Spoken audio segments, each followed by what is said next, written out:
Mic check 1 2 1 2. We are here. It is Reasonable Doubt, Season 2, Episode 7. And we are talking to Tiffany Yvonne Cox today. And we shall see if Instagram lets us live today. And we want this, so we're going to put this out. We want this to be an easy transition to get Tiffany Yvonne Cox onto this live today. We do not need the devil coming in here messing up this live. It's going to be easy breezy for us today. Amen? Amen. Hello from New Jersey. Welcome. I am excited to continue our Reasonable Doubt Talkback series. And I'm just hoping that this will be an easy transition to get her in here. Eee. Okay, she has sent in her request, ladies and gentlemen. I'm going to push the button. Fingers crossed, because Dallas, it's been happening every single week. Every single week we have to try 2, 3, 4 times. That's not going to happen this week. We're going to get this on the first try. Okay, here we go. Click accept. If anything happens, fingers crossed. It still says on the first try. Welcome. Whoa. I am flabbergasted. This literally has not happened. You brought in the sauce to pay the cost this week. Let me tell you what I did. What I did bring was the ultimate blackness. Okay. Some mac and cheese. Because I just ran from some organizing with the NAACP for the presidential election. Vote Kamala. Yes. And I was like, I'm starving, I'm thirsty, but I'm gonna be here on time. I just got to bring some mac and cheese into the party. So And now that's what's happening. we know from here on out. Yeah, bring a plate. If you don't arrive with a plate with some Southern goodness on it, then Instagram is not going to let you in. That's what it is. It's run by the ancestors, and they said, what we're not going to do today is come here hungry. We're going to let this baby eat, and she's going to be able to get on this live. That's exactly what happened. I'm so excited. This is great. Well, welcome. So as you know, we have been doing this every week. We have been watching Reasonable Doubt every Thursday. Some people might watch it on Wednesday at midnight. I mean, I guess that's still Thursday, but we've been coming every week, catching up, and then we have someone from the cast or from the writing team come on and talk to us not only about the show, because everybody wants the tea, and now that we just got through episode 7, so it's getting really juicy, like some things are like really, so we have a lot to talk about when it comes to the show, but we also want to talk about you. We want to know, like, how you got here. We want to know what your journey has been like. So that's the place that we're going to start. The majority of my audience is screenwriters. Howsoever, we have filmmakers, directors, producers, actors, all kinds of people who just want to be in this industry. And that's why the first question is always, now, why did you decide, of all the things in life that you could be doing, to take this route, to do this crazy thing? How did you get into acting? Why? I was a sophomore in high school, and I grew up as a military brat. I moved 14 times. I went to 8 different schools. Theater was a place where I was always easily accepted Okay. because being a newbie, you're just a chameleon as you try to find friends fast. Yeah. And theater was an easy place to do that. So I just happened to be doing this show at a community college with other high schoolers. It was an after school kind of thing. And the show we were doing was called Bang Bang You're Dead. Yeah. By William Master Simone, right? Written right after the Columbine shootings. Oh, And wow. I played a principal, and we would do a talkback with the audience. And the audience was all high schoolers that came to see the show. Yeah. And the second performance, I remember this vividly.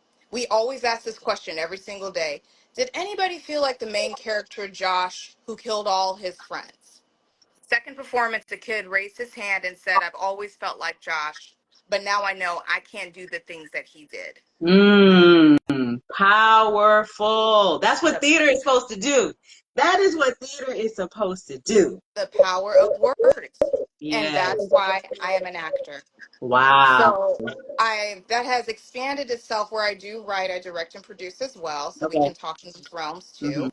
But that is what got me into this business. That is crazy. But first, shout out to you moving around so many times, but each time being able to find a theater program. Shout out to the arts actually being there. You know, we always hear about there not being enough arts, about there not being enough funding, enough programming, etc. So I'm excited that you were able to find, you know, theater in each of the places that Yeah. you went. You know, every school had a theater program. Every Wow. single school had one. So now, whether or not it's well funded is another conversation, right? Mhm. But as for an extracurricular or having that, what was it for high school? You would have to have some sort Oh, of elective. elective. Yeah. Yeah, exactly, an Mhm. elective. Theater was always available. That was one of the ones that was Wow. always That available. is Yeah, all my great. schools. Oh, Hmm. wow. That's great. That's awesome. Okay, so you have this moment, you say, look, this is how I'm going to change lives, right? But then what do you do? How do you know, like, what what happens after that? You make the decision, but then how do you actually get here? Exactly. Well, and y'all can see I'm black. So we are taught that we have to be 10 times better than everybody else. So I decided to study musical theater because I was like, I'm going to be able to sing, act, Hmm. and dance. And I got minors in Spanish and dance as well. Hmm. And I applied to a bunch of different schools, of course, like the big ones, and then some smaller ones. And it was actually the school that was my fifth choice called Catawba College. It's in Salisbury, North Carolina. Nobody knows where it's at. We had like 1,200 students, but it was a private liberal arts school. I went there and it just felt like I was at home. It felt great. So I went to that school, and also they gave me a really nice scholarship. So my parents were like, "You going You're there going, too?" that's where you're going. I don't that's know where else that's you right. applied, but Right. You think it's your choice, but you're it's going. not. This is where And you're so going. right. So that's where I ended up going to college and getting a degree in it. Because for my parents, no matter what it was I was going to do, I was going to get a Right, degree. After that, I did two different internships because I got out of college like, do I know what I'm doing? Is this right. what everybody else learned? You know, it's very disorienting Yes. moving through into adulthood at that youthful age. Hmm. So did an internship at PCPA Theater Fest out in Santa Maria, California, which was great because I got paid, and also I did theater, and they have a conservatory program, so Okay. I could go take classes for free. It wasn't required. This was just me, Tiffany, Yes. being Investing being in my yourself and in your craft. Yes. exactly. And I was like, let me just, see, did I learn what everybody else learned? And I did. So that Mm. was so helpful and satisfying for me to realize and know. Yeah. Uh, while there, we could also audition for other programs over other theaters, and the Milwaukee Repertory Theater came, and they had an internship program. And I said to that past leader, I was like, why would I do another internship? And he was like, you're gonna see things work at another level if you Mm. come intern with me. Hmm. So I did. I did another year of internship, and baby, thank God I did. Wow. Because it was a company of actors, which you don't see that too often. We have Steppenwolf Theater Company, we do have the Milwaukee Rep, but that just doesn't exist. Yeah. But it showed me the caliber of work I needed to do in order to succeed in this profession. I got to see Hmm. journeyman actors making a living in theater, not just Hmm. from, well, it was from one show to the next, but they had a theater supporting them, and Absolutely. then maybe they were doing a commercial or they were doing something on TV. And then as Hmm. well, that program allowed us to do a showcase in Chicago. So it Hmm. gave me my next step to actually going into a city and like doing it on my own. So Yes. that was the path that I took to get into being a professional actor without the collegiate space back then. Yes. But Yeah. that's awesome because there are so many different ways that you can hone your craft that don't Hmm. have to equal, like you happen to go to college, right? But there's so many resources out there. And what I have heard a couple of people say as they've come on here is being able to, even though you might not have intentionally done this because you were young enough to go, why would I intern again, right? But being in one place and taking the cue to follow where it's sending Yeah. you. You know what I mean? Like, had you not been at the first internship, you wouldn't have learned about the second internship. Had you not listened, you wouldn't have made it to that place, which wouldn't have gotten you to the next place. And so sometimes it's just about being in the space. You know what I mean? It's just about being present and being there, and it'll kind of ping pong you in the direction that you need to go. I too am a musical theater baby Yeah, I saw myself. in the other Yeah. interviews. I was like, so me, you, and Angela need just to have a little party. Yes. It's like, oh, all the musical theater girlies. It's so great. So, I'd love to hear that because my musical theater background, as far as training goes, was only when I was little. Like when I was, 11 to 13 is when I was actually doing training. But then I decided in my late 20s, no, in my 30s, I got my first Broadway national tour at like 31 or 32. Oh And wow. I hadn't been singing. I was dancing because I was in a dance company, Mhm. but I hadn't been singing. I hadn't been acting since I was like 14. So I had to go find music lessons and find acting coaches and find all of those things while I was in Washington, D.C. Where was I? Yeah, I was in Washington, D.C., trying to look for these things so that I could then get into auditioning. So I didn't even know about, all of the internships and all of the, conservatory. I didn't know any of that. You know what I mean? I had not gone in that direction. So it's just always great to hear people's paths are so different, right? And they find education in so many different places. But I feel like it's so cool how you said yes to you. I'm reading Glow. It's Rick James's Oh, wow. autobiography, and he right, and he talks about how many people wanted him to get training so he would know what this how to do the what is the name for this trill on a drum or Yeah. whatever. And he just kept on saying yes to Mm-hmm. himself and created his own training on his own, which obviously for you to be 30 something and somebody say you need to be on this national tour, it didn't matter the fact of going and Right. getting a BFA in musical theater in order to go and do that. You know, And then why knowing are these thumbs that up coming? I'm sorry. I'm I seeing haven't, like all these.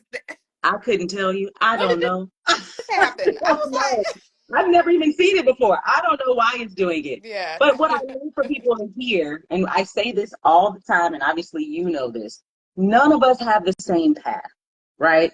And so even with you asking yourself, like you're saying, well, I need to go here because I need to make sure I learned what everybody else learned. You got lucky that everybody else in the room was like, yeah, yeah, yeah, this is kind of what we learned. But once you get in Hollywood, everybody's education and understanding is this way, that way. People Mhm. come in with nothing. People come in with everything they graduated from the top dramatic, program, blah, blah, blah. And then there are other people that are like, so who's the first AD? What is that? What does that mean? You know what I mean? So you're all coming from different places, but as long as you are willing to get in, learn, listen, be disciplined, you can catch up. You You can can catch up. You catch can do this at up any age. completely. Look at BMF on Stars right now. How many seasons do they have? And Right. they I are think bringing in they had like five, six by now, seven. exactly. I feel like it's like 5 to 6 seasons. Mm-hmm. They have a strong following. And many of those actors don't have a traditional background of training. Right. But they do have his life experience where Yes. they know these scenarios or also literally like the son Live of the them. person it's about. Yes. Yeah. So, but it just goes to show you, like, for everybody, you got to be kind of malleable. And like you were noting, saying yes in the moment and going along within that path Mm-hmm. so that you don't miss your opportunity because you're holding Mm-hmm. yourself back. Absolutely. Because what age does is it levels you up, gives you this much of an edge because of the experience that you have. Right. And what I love about Hollywood, and I'd say musical theater as well, musical theater can be a little more snotty, this much, right? Hmm. But what I love about Hollywood is no one even cares about where you got your education. Like they don't even ask you. Like it's not, it doesn't even come up in conversation. You know what I mean? Like maybe there are certain groups here and there that are like, oh yeah, I went to USC, blah, blah, blah, blah, right? But outside of that, there isn't oh, if you didn't study here, then what are you doing? Kind of a Right. thing. It's definitely an experience-based industry, Hmm. also nepotism, but not as much about your education. So you don't have to come into Hollywood kind of shrinking yourself because you didn't take a particular path. You know what I No, mean? You can walk not in with your chest up. exactly. Yeah. Not by any means. I think that's just with anything. All it does is it does support you. It Mm-hmm. does support you to like when you need longevity. Mm-hmm. I mean, Foundation. right? We went through a strike, y'all. We went through a strike, and who was still working? Those who did theater. I'm Yes. just Yes. saying. I'm just saying. Got to So pivot. there, I mean, right? But don't let that hinder you or stop you Mm-hmm. just because you might not have had the same training or background as somebody else. Absolutely. And then again, there are always resources now. You didn't have the training, but now that you're here and you realize that training could actually level me up, well, let me go find my coach. Let me go get into some theater classes. Let me go do some stand-up comedy. Let me go do, anything that can kind of get that craft honed so that you can be Right. prepared, because it is all about the pivot. Okay, Exactly. so you're doing musical theater. How do you get from musical theater to Hollywood, TV, film? How's that happen? Right. So I was doing all the theater in Chicago, and honestly, Shakespeare, Chicago Shakespeare Theater was like my home. Somehow I got picked up in there, but Shakespeare's lyrical, right? So go figure. Yeah. So I was doing all the Shakespeare and doing other straight plays in between, and then we had all these Dick Wolf shows come: Chicago Fire, Chicago Med, Chicago PD, and they were calling in the theater people because they Ah, needed actors. and Uh they're huh. shot in They are Chicago. shot in Chicago, For right? those people who want to know where they can act outside of Hollywood. And let me tell you, and especially like when you're trying to get your union card, it was just so easy Mhm. because they're looking for locals for the day Mhm. player roles. They're Right. not pulling that out of LA or New York. No, they're not flying So you in and housing you and all this other kind of stuff for the day player roles. They can get those people right there locally. Yeah. exactly. And Chicago has such great theater, so it's and such great actors and actors with excellent discipline. So that was the first thing I ever did was Chicago PD. No, Chicago Fire. Excuse me. What am I saying? Chicago Fire. I've never been on Okay. Chicago PD. Hey, There's so many Lord, of them. one of them, one of the Chicagos. So I did Chicago Fire, and on honest to goodness, just real talk, y'all. I saw that check and I was like, huh? I was like, this is what everybody else is doing, and I realized I can In make a comparison living to theater. Yeah. comparison to theater. Not to Yeah. knock theater. I still love theater. I try to do it once a year if I'm able to, and throw me in every and any reading that there is or a festival. But to make a living where I can purchase a home one day in Los Angeles, I was like, we're gonna have to make a Yeah. change. So I spoke to my team. I was like, hey guys, we got to start doing some more TV and film. They're like, great, hold your horses, do not move. You need to be union. You need to get some more material for your reel. So what I did for about 2 years was I pushed for anything that got me closer to on camera work. So I took a couple of classes, or even if I said yes to a show, it was going to be a show where I could work on the intimacy that you have with a camera. So it could Right. be more natural. Exactly. And so I built up my reel. I got my union card. I saved up a decent amount of money to make the move. I told my then boyfriend, who is now my husband, like, hey, I'm moving. I hope you come. Otherwise, see ya. And I made the move, and it just so happened it took me about 2.5, maybe 3 years to do that. And my agency then opened up uh, an office here in LA, Kismet. so I was able to seamlessly come into Los Angeles with my union card, with a reel, and with reps. So I hit the ground running as soon as I came. Wow. So, ladies and gentlemen, what I just heard was strategy. And I can't say that I am the most strategic. I'm A type, so I'm gonna try to come up with a plan. Starting when I was about 30, I decided to try to put my A typeness to the side and just kind of fly at the seat of my pants. Oh, I've been trying to do that. But I say that to say you understood what the goal was. Your team understood what it took to get there.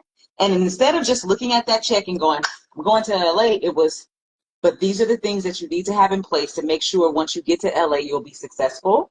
And you were willing, whether you knew how long it was going to take or not. I always love for people to hear how long things take, because obviously on the outside looking in, it looks like overnight, right? It looks like, oh, you just decided you wanted to do this and then now you're doing it. And it's like, no, from seeing the first check and saying, this is what I want to do, to actually being in Los Angeles was 3 years to get the union card, 3 years to do enough roles, 3 years to, I had the same conversation with the other two women who I spoke to who said they transitioned from theater to realize that you're in front of a camera now and you're not on the stage and you're not acting to the person at the very, very back of a theater and needing to be big. Everything is right here. You know what I mean? You took the time to develop those skills so that you could be prepared, and that strategy. And a lot of times as artists, right? Where I'm thinking about strategy, we're just thinking, I'm talented. I'm just gonna go.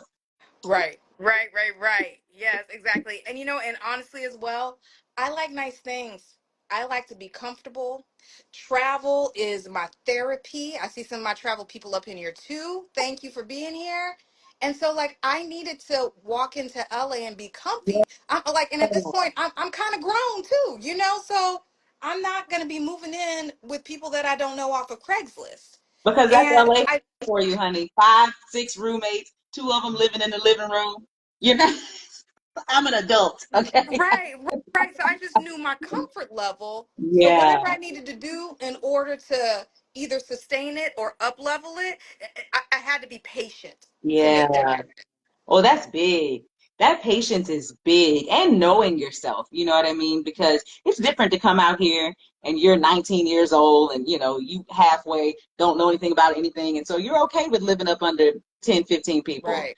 But then you get to a certain age, and I believe even now, LA is a hard place to live in. It's hard to have consistent work, etc. So there are people who are 35 and up who are asking themselves every day, why am I doing this? You know what Right. I mean? Like I need to be able to live a particular kind of way. So again, even thinking about that as a part of your strategy, which again, a lot of creatives might not be thinking, they're just thinking like, let's just go out and do it. But you have to think about what you can handle. So for me, one of Exactly. the reasons I decided to come to LA and just focus in on screenwriting and being an executive, etc., is Hmm. because I wanted to be on Broadway, but I knew I didn't want to live in New York. And Mm. I had to make that big decision. I didn't think it wasn't about you're not talented enough or blah, blah, blah, blah, blah. But I was like, I'm from Houston and New York just feels like everything that I'm not, culturally and what's comfortable for me and the weather and the transportation and all of those things. And I Mhm. said, well, what would my mental health be like Mhm. if I lived in a city that I felt like couldn't feel like home to me. Right. And so I had to make that big decision and go, okay, well, looks like I won't be going the Broadway route. And like I did the tours, but I never did I'm in New York doing Broadway. Right. So I think it's great for you to talk about even putting your comfort level, Mhm. your mental health, etc., as a part of your strategy. Yeah. So you do the strategy, you get here. How do you get from, all right, I'm in LA to reasonable doubt? Woo-hoo-hoo. Okay. So, it was, I was a really good, I had a steady path, I have to say. And it came from like just having 5.5 years in Chicago where I was working consistently, coming here, and then I was working very consistently, having at least 3 to 5 jobs per year. That's great. But that looks so different here than it does when you're doing theater. Theater, 3 to 5 jobs, 5 jobs could be overwhelming because you're Yeah. in a show for at least like 3 to 4 months, maybe. That's Mhm. shorter now, but back then it was that long. And so here it was like I was on a show for a day, maybe two, or if I'm so lucky, maybe I book a top of show guest star. So then it is a week to 2 weeks. Mhm. So I needed something in between, to be Yeah. honest with you, just to like keep myself going. So I did a couple of things to keep on honing that craft and meeting people. Because this goes back to the fact that I moved 14 times. I went to 8 different schools. So I always had a you're not new to this. You know how to jump in and meet the people. but it came with some crafting because I didn't realize attaching building relationships to my industry or just how to craft that some more. So the way it looked Yeah. initially was I used to run a reading series where we would invite writers and we would read their scripts and give feedback. So that was super fun to meet writers. They get to meet other actors. Then Hmm. we did a thing with directors and we actually put their scenes up. So these directors were kind of trying to work out these scenes. We would put it up with the director. So again, they could get to know us. And then I felt like I was doing those things. It was awesome, but I was still on a hamster wheel. Like I'm Hmm. sending the postcards, I'm going to the events, but nothing was moving more beyond those guest stars that I was booking. Yeah. So there's a incredible program called Career Activate that I joined. It's a really great group of people because they really prioritize being giving. in this space, always being a go-giver is what Jonah Shao, who created this, says. And the superpower that I learned from that was the art of relationships. She does not say networking, she says relationships. She was like, you got to build authentic relationships. And within the course, there were several different ways on how you could do that. And another thing she does is she took everybody off of a pedestal. You see a showrunner, it's another person. They're not Mm-hmm. above you or below you. I've seen some of Mm. my Career Activate people here, yes. And that helped me so much to connect with people, and I do that very naturally. So when it came to Reasonable Doubt, the audition came up. I prepared for it, and I auditioned for like every role that they had on that show, and then You're like, whatever I you need, I can do it. I'm gonna do it. I got a producer session, and it is with Kerry Washington, Ramla Muhammad, Tamara Gregory, who works with Larry Wilmore's Wilmore Productions. And one thing that Career Activate tells you to do is to look up all the people and see who you have connections with. And I was like, Mm-hmm. I don't have connections with the people. Baby, please. I looked up Ramla Muhammad and our connections. We have 15 connections, and 8 of them knew her personally, like back to high school. Wow. Right. So, and one of my friends called me up. She, I wonder if you guys have had her on here. Kemi Yundo, Cotino. She writes for P Valley and also one of their Okay. producers now. Oh, So, awesome. right. Love So, that. right. Kemi's amazing. She was like, girl, call me. So she was like, I just interviewed with them. She was like, things didn't align because something else is happening. But she just gave me like, she just spoke into me about being myself. And so Mm-hmm. that's what I did that. I got into the Yes. audition and I was just myself and I played and I had fun. Finished the audition. 30 minutes later, my rep calls me and they said to me, put a big pin in Tiffany. And I just laid down on my knees and prayed and said, thank you, Lord. And the pen So, is in. well, and then 2 weeks later, the pin was released. I did not book it. No, I did not. So I was like, you know what? God's got something else for Yes. me. I'm going to release this. Mm-hmm. Kemi had already known. And so I hit her up and told her, she was like, man, she was like, I knew, but I didn't want to say anything because she had Yeah. already known. And Yeah. so then 2 days later, I get a phone call from my reps at like 9 p.m. So I'm like, what's, Yeah. 9 p.m. Yeah. I'm like, what's happening? Yeah. What's something's Yeah. happening? What's the emergency? Exactly. What's the emergency? And both my agent and my manager on best thing ever when you get the two. Yeah. And they're like, so you didn't book the role for Reasonable Doubt. I was like, thank you, Salt and Yeah. Mood. We got that. Right. But there's another role that came up. And we don't know, like, we know it's a guest star. We don't know much else about it. Do you want it? And I was like, yeah. I was like, yeah, of course, of course. So they were like, it's Autumn. I think she's a friend in the group. Then, so once I said yes, once the deal went through the following day, I received the script. And I was like, oh, Autumn's like part of the crew. I was like, this is the homie. This is the Yeah. bestie. Yeah. Call again, Which Kemi. means she'll show up. Right, exactly. I call Kemi again and I say, girl, you wouldn't guess what happened. I tell her. And she was like, Tiffany, I know. She said, let me tell you what happened. She was like, I went back to Tamara and said, man, Tiffany's such a good person. It's too bad it didn't work out. And Tamara said, let me see what I can do. She said, let me see what I can do. And here we are. You guys, I booked a role I didn't even audition for. Now, granted, I auditioned for everybody else. So they saw And I was your talent. They knew what you had to offer. Yeah. right, Yeah. Yeah. right, right, right. But a big thing that Ramla, give it up to Ramla, like what a beautiful set and a show I have the blessing to be a part of. I love the show so much. She wants only good people in the room. Literally, when she came into the trailer, the very first day when we shot the pilot, she was like, we only wanted nice people. And she was like, you checked out. We Yeah. only wanted nice people in the room. And it was just trying to put the puzzle together. So So that's how I ended up on Reasonable Doubt. there are two things that I want to pull from this. The first thing, and I've been trying to do this with everybody's interview because you can, you're able to relate to it differently depending upon who the person is, depending upon what the experience is. But who knew that you being a military brat would train you up in a way that you can be in any new place and adapt? That you know how to build new relationships. Like there are people who can build relationships. Like all of my friends have been around for 20 something years. I got one new friend, one. You know what I mean? we've been rocking and I've been holding that thing down. But to have the skill to be able to meet new people and build from there, that is a skill. And that's something that you had no idea that would transition into being a part of what makes you great at your career. The second thing is that your Activate community pointed out for you was that it's less about networking and more about relationship building, which we hear all the time. But what I want people to hear in that is you have to actually get to know the people, right?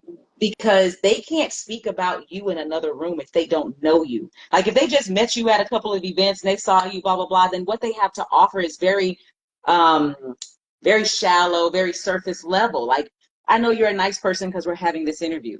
But Kimmy was actually able to say to somebody, you know what I mean? Because she knows you.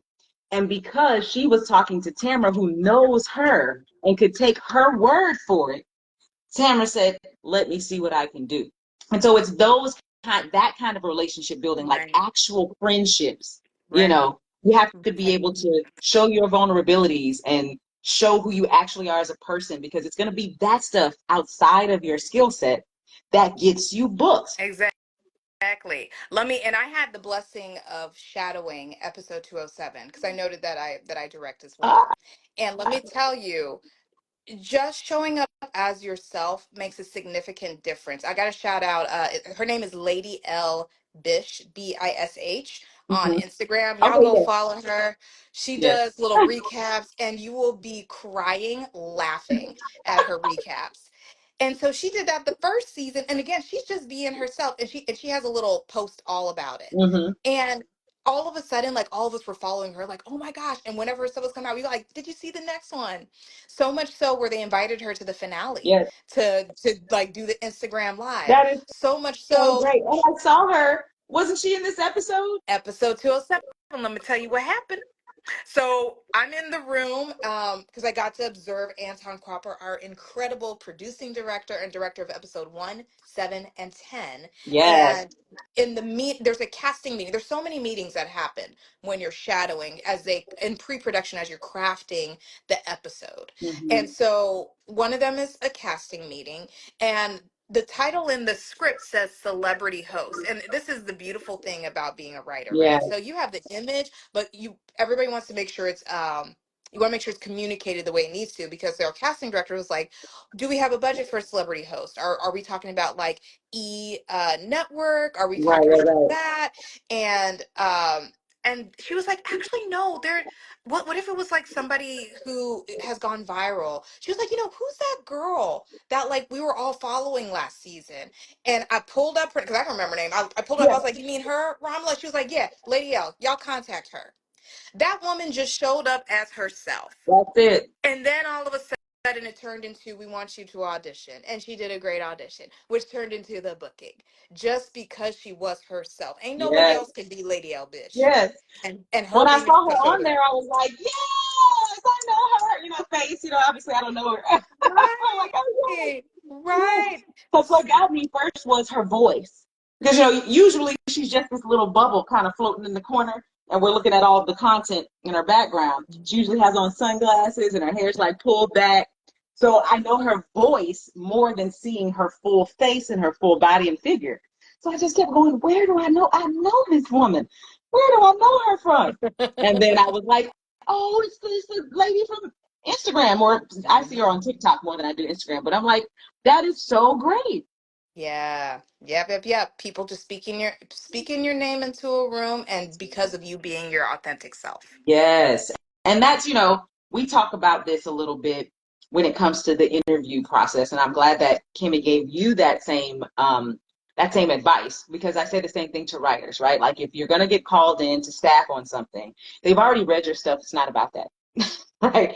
It's now about you being you, so that they can figure out if they even want to be around you, right? Like to Ramala's point, I only want nice people. Right. So we got to vet you, see if you're going to be a nice person.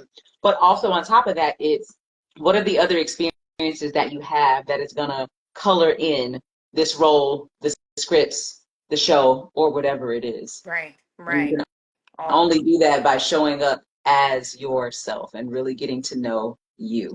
Mm-hmm. So I think this is a great segue into the juiciness. And you were there on set, we just heard you say.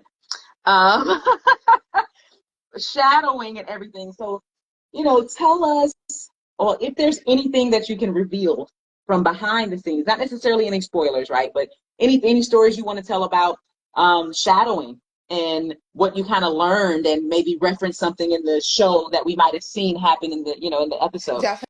Definitely. I'm thinking about two things in particular. So, for the actors that are on here right now, a big thing that I learned on my acting perspective, one, we hear this all the time, but I'm just saying again all the time. All you got to do is know your lines and just show up and just do you. When they're not giving you directions, it has nothing to do with you. They're doing 10 other things. And also, when they call cut, 95% of the time, it does not have to deal with the actor. They're trying to line up the shot correctly, or maybe they noticed that there was, I don't know, a boom in the shot. They're Mhm. 95% of the time, it has Shadows, nothing. lights, frames.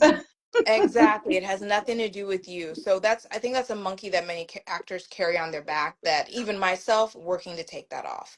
And then number two, for the writers, we had this moment with Autumn. It was one of the scenes that was cut, but everything comes back to story. That was the Hmm. biggest thing that Anton said. Hmm. Story is king. And even when I was watching episode 207, where I knew the scene was coming, I was like, I said to my brain, I was like, I don't think my scene should be in there. This doesn't make any sense.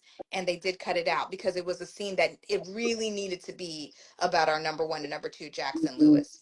But Hmm. here's a cool thing that happened, right? So there was a scene where Jackson Autumn, I play Autumn, is having a conversation on the phone. And initially it was written as in Autumn's home, at Autumn's room or whatever.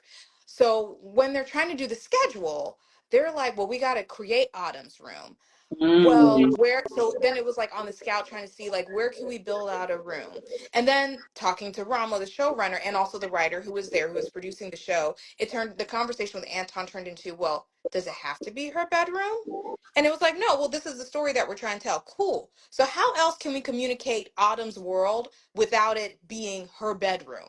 Then we Hmm. realized we only have one day to be on location, and they had four different setups, four different locations they had to get to in one day. That is a significant day. That's Yeah. very difficult because Yeah. you're thinking about Four company shooting moves. for they moved four times that day. Exactly. It was so it needed to be within the realm of where we were getting to each of these locations.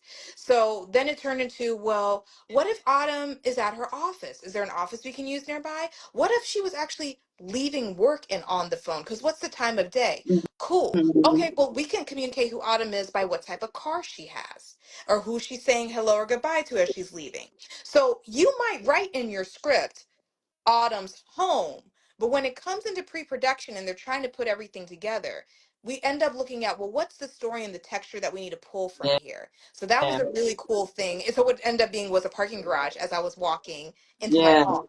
And Yeah. that we shot it in. Yeah. Yeah. And I'm glad you talked about that, because as writers, we like to live in this world of believing that it's our creativity and the things that we want to come up with that have to make it. And it's like sometimes it's about making the day, right? Yes. Yes. Sometimes it's about the budget.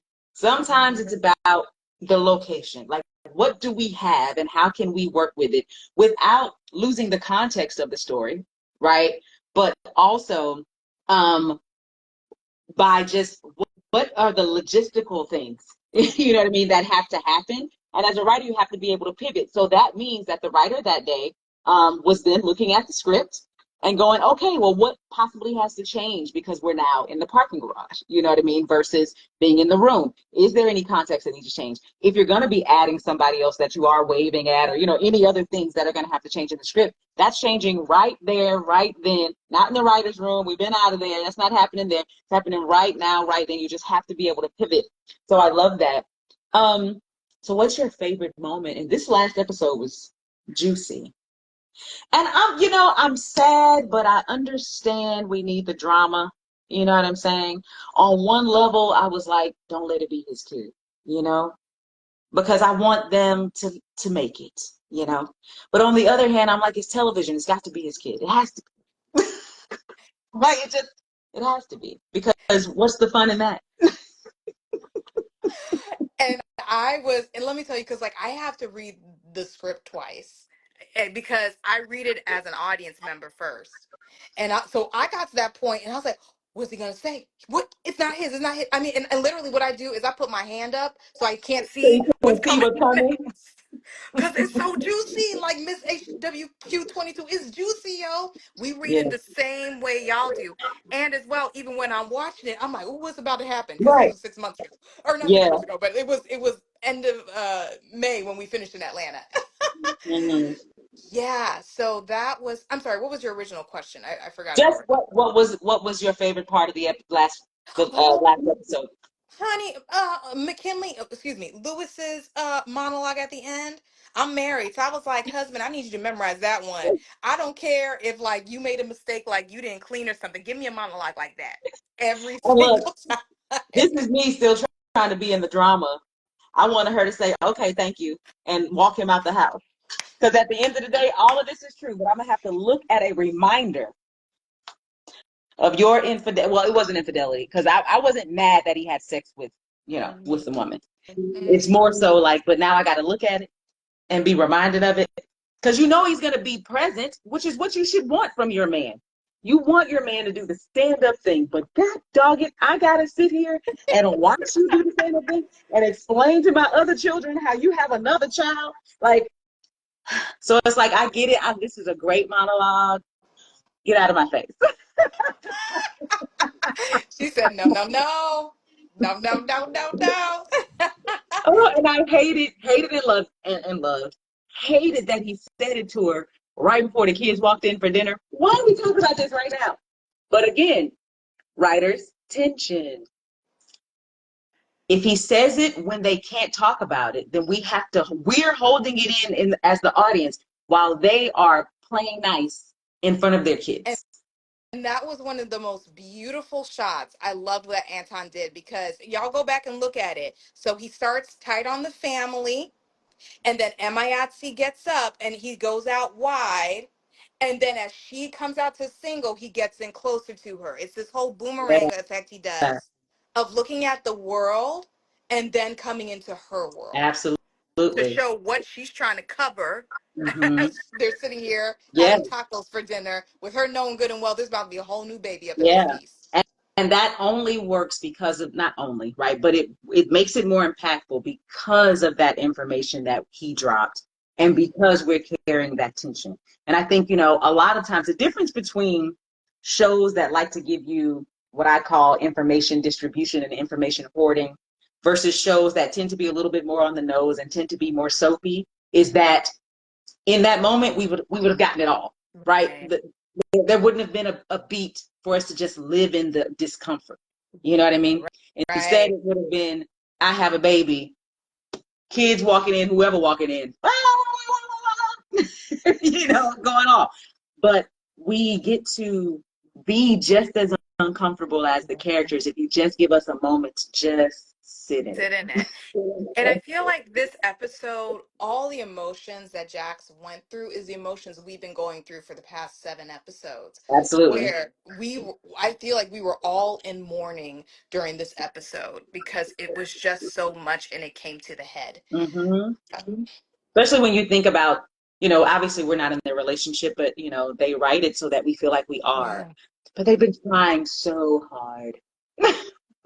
And they had finally gotten to a place, Mhm. and then boom. And you're like, come on, man.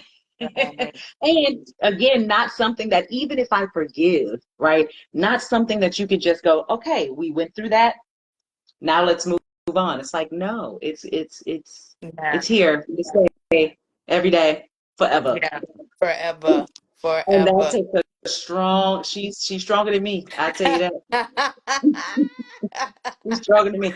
Right. I could forgive the sex. I could forgive the lie about the sex. I could forgive the woman who you chose to have sex with. Hmm. This baby, you got you got to go. I can't Hmm. do it. The thing is, what sucks is I'd be doing it anyway. We just wouldn't be doing it together because we share children. So no matter Exactly. what, my children will have to be around this other child, which I would want Hmm. because that's their sibling. And that's the thing when you're a decent human being, you know what I mean? You want the best thing to happen. Right. Yet.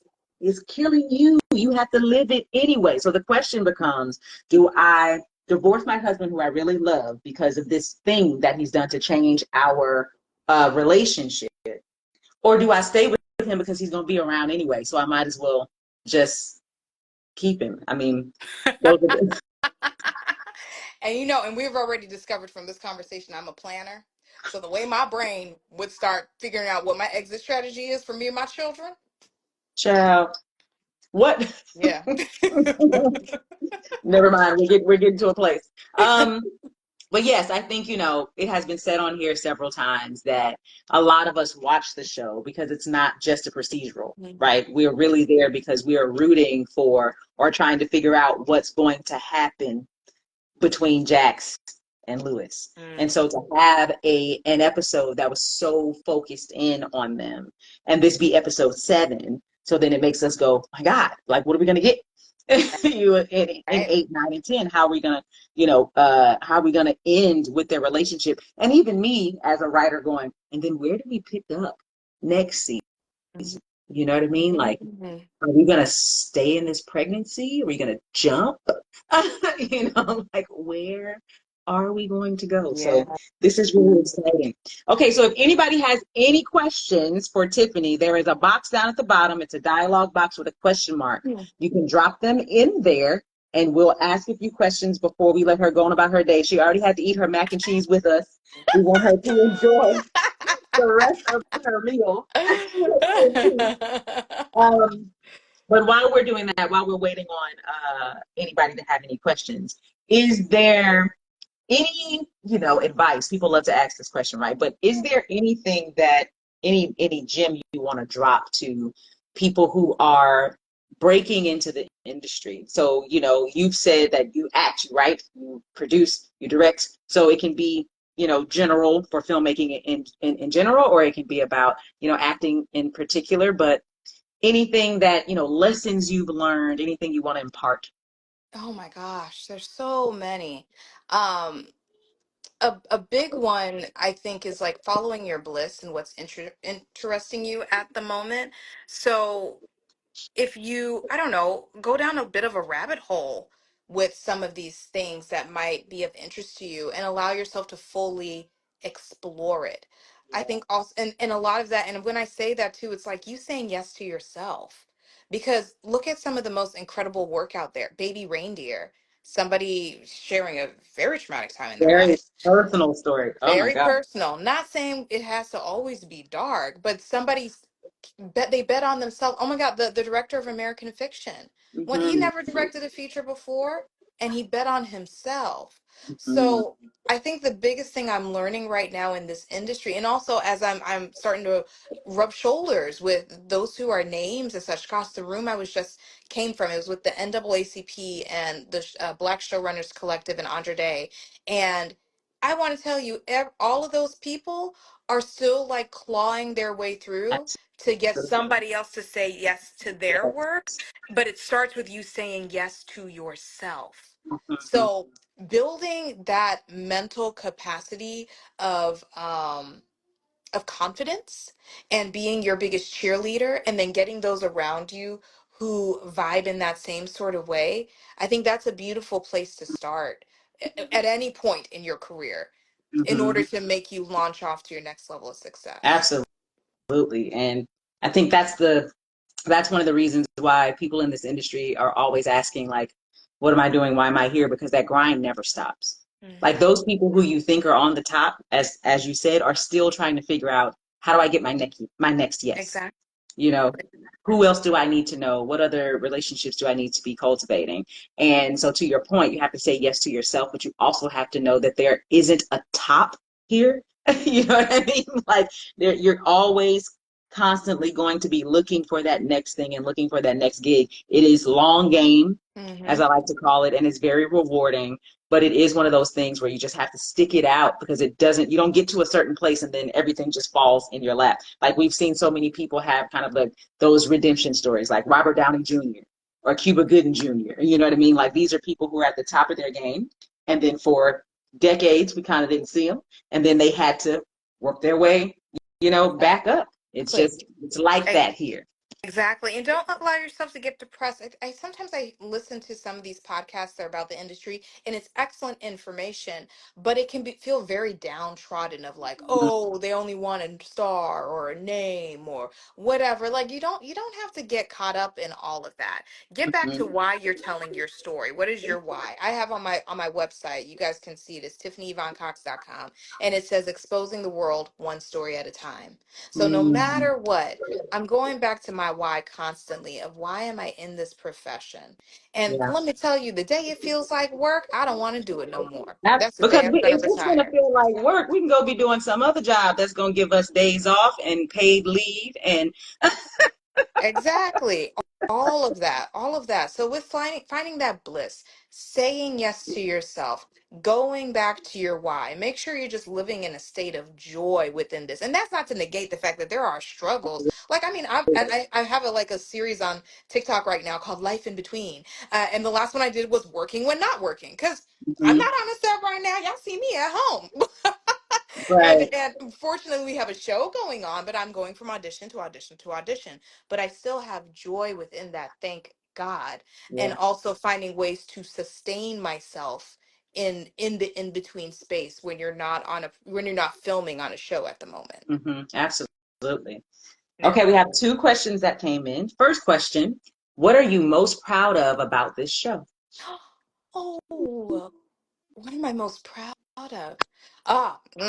The representation all around, because as black as it is in front of the camera is just as black as it is behind the camera. So season one we filmed in LA, which was still, it was my first time working with a black sound utility. I had never had a black person put a mic on me. All of us, like, I teared up a bit when it happened because I had never had that occur, a black female at that. Oh, Our wow. Right? Our first AC was a black woman. So she was the one telling me, can you just move a little bit this way? Again, never had that happen before. And then when we went to Atlanta, it was completely black. And that It just got blacker.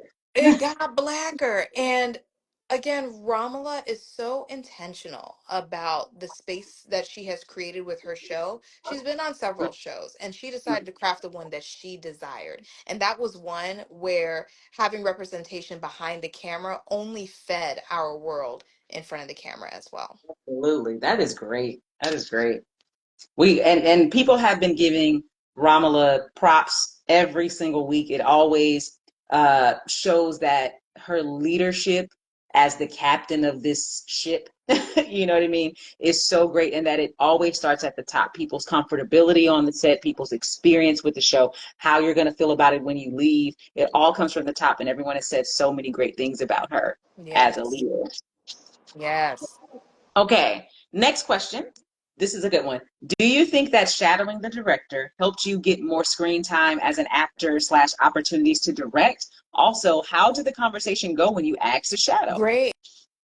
So did it get me more screen time? Definitely not. My scene got cut. I had a whole monologue cut. No, not by any means. So no. But again, it goes back to story. Hmm. It is always about story. So as much as of course I want us to see more Autumn, I want to have more scenes. It's not Autumn's show and it's not my story, her story. So I always come back to that as for why is Autumn in the scene? It has to support what's happening. And Absolutely. is it a drag on this on the episode, or is it pushing it forward? Mhm. And that particular scene, I mean, it would support it, but what was already happening, I saw somebody noted house is not a home with that music playing and all that. That's when my scene was supposed to come in. Y'all, Mhm. it didn't make no sense for my scene to come in during that moment. She needed to figure that out. Jax needed to figure that out that by herself. So I can Mhm. completely understand why Mhm. Autumn's conversation on the phone with Jax was cut out. Yeah. Yeah, and then Yeah. as for how was I able to shadow? So we worked it in with my deal. Thank God I have an Oh, incredible great. team, my manager and my lawyer, and Forward it's something thinking I had. strategy again. Forward thinking. Yes, yes. And tell your team your dreams, because we were doing the deal and I picked up I don't know what heathen of a demon of a sickness from wherever, and we're doing the deal. I'm on the phone and I didn't remember the things I wanted, but my lawyer remembered me saying that I wanted to direct. And she said, let's get a deal for you shadowing. And I was like, thank you for remembering. So, having a team that sees you, understands you, Yeah. and pushes for you. And Yeah. prayerfully, I can put my name up for an interview, if hopefully we have a season 3. If Yes. we have a season 3 in the future, I can put myself forward with that. Mm-hmm. I'm sorry, that person had another question, I thought, or did I get all of No, I them? think that was it. I think it was those two about Okay. shadowing. Okay. Yeah. So I just taught a TV writing class to some young people. They were probably ages, let's say they were early 20s, all of them under 25. Mm-hmm. And one of the exercises that we did was to read the script while watching the produced version so that we Mm-hmm. could see what changes were there, but more so, why. And Mm. a couple of the changes that we found were in the act breaks, right? When the commercials are going to come. Right. And why in the script it might say we're going to end on this scene and then open on this scene after commercial, but then we would watch it and they would move some things around for impact, right? Or for transition. Mm-hmm. And so hearing you say how having your scene there would have changed the impact of what happened before and what happened after, and really being able to keep that pacing or keep that tension or keep whatever it was that got us into that song, how your scene might have changed that or distracted that. So I think that's a really good exercise, you know what I'm saying, to do, is to Right. not only see what's not there anymore, but ask yourself why it Mm. isn't there, and see if you can do what you did as a writer director and go, Right. because you have that point of view, you're able to not take it personally as an actor.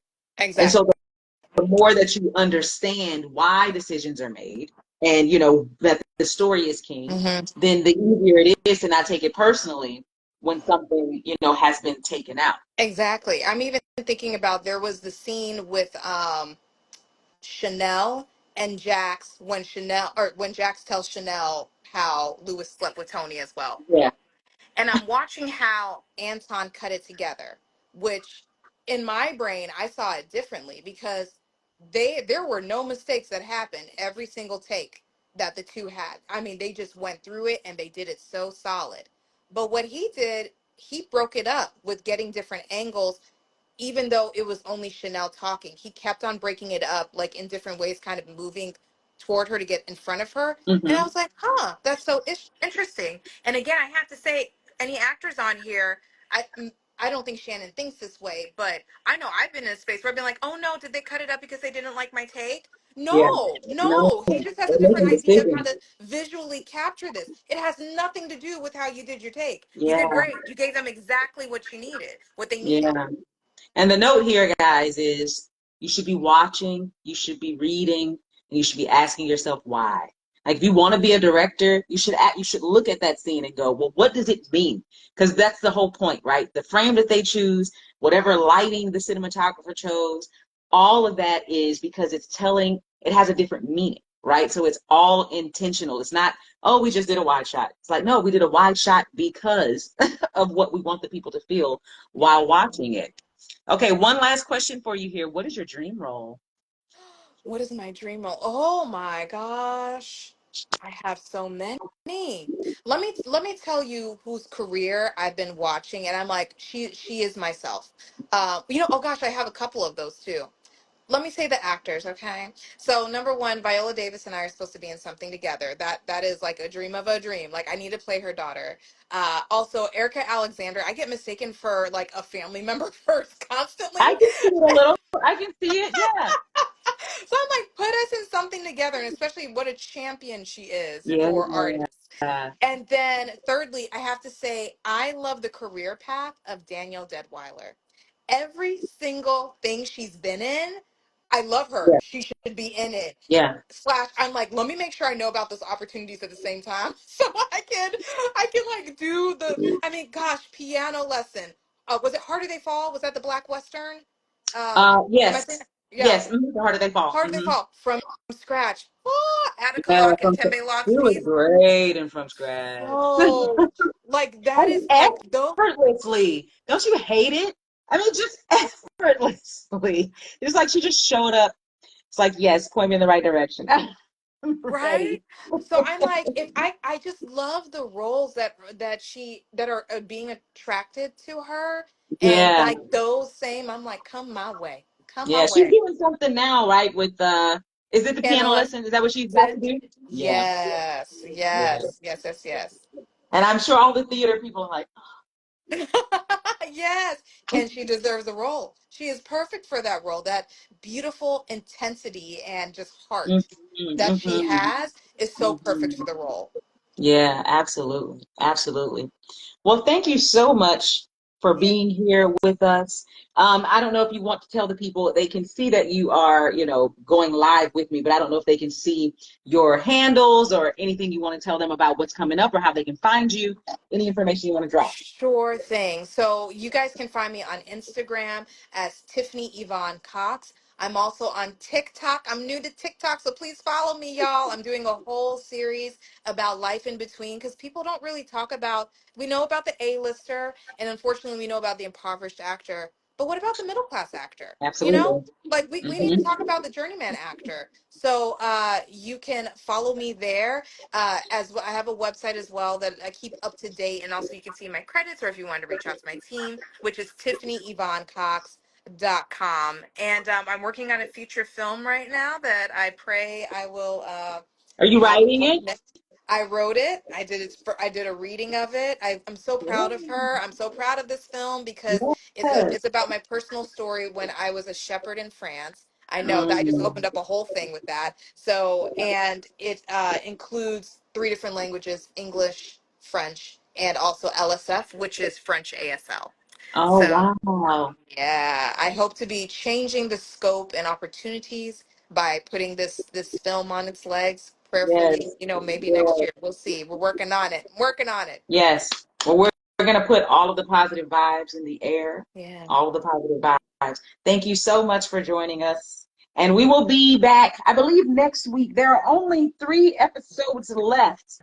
And we have at least one more person coming from the show. And I'm not going to tell y'all who it is. I don't know if y'all are going to be happy or mad, because Then we know who people, it people, is. people take stuff personally. You know what I mean? But it'll be great to have them come join us so we can hear their point of view. Thank you so much for having this space. I got to thank Dallas for introducing us, and thank you for being a fan of Reasonable Doubt and having us here week to week. It's been super fun listening to the others, and also it's been great reading your tips on writing. So Oh, thank thank you so you. much. Thank Yes. you. All right, guys, watch Reasonable Doubt. It's going to be up on Hulu by midnight on Wednesday, going into Thursday. And then we'll be back on Sunday to get it going. There's Dallas. Thank you so much for making this happen, Dallas. All right, guys, everybody have a good night. Night, guys. Happy writing.